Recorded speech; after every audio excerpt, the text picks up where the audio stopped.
taking an innovative technology approach and being successful in a kind of a stubborn old market. That's part of the theme of the book, and we are crossing the chasm. We're taking kind of the simplest technologies, projection system, a computer, and speakers, combining them into one unit, and making it so simple that any teacher can use it with very little training, and then injecting into the classroom an energy that didn't exist before. So we've come up with an innovative approach that does something transformationally better than what was being done before. And I mean, you should see the way teachers' attitudes change when they're successful in engaging their kids. Mm-hmm. Discipline issues go down.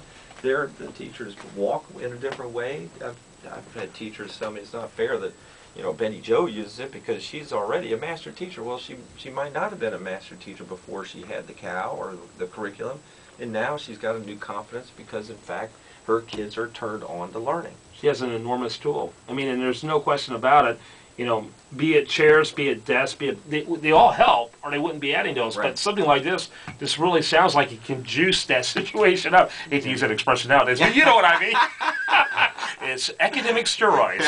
But it really does sound like, it brings education to where the kids are. Yeah, it's moving. Is what it sounds direction. like. It brings the kids, the kids are so sophisticated nowadays, and they're so bright, and they know how to entertain themselves and that type of thing. And relevance is probably the number one issues with kids.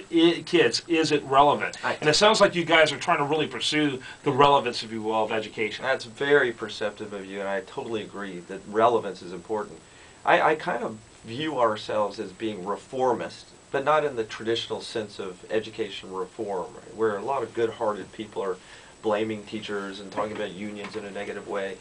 They're talking about how classroom sizes are too big or the teacher pay and that kind of thing. We're trying to fix a problem inside the four walls of the existing public school education system. You're trying to help them where they're learning. We're going to continue our discussion with Neil Bush right after this. I want to remind you that everything you hear on the show, you can get a lot more information online at HoustonBusinessHour.com. More after this right here on CNN 650.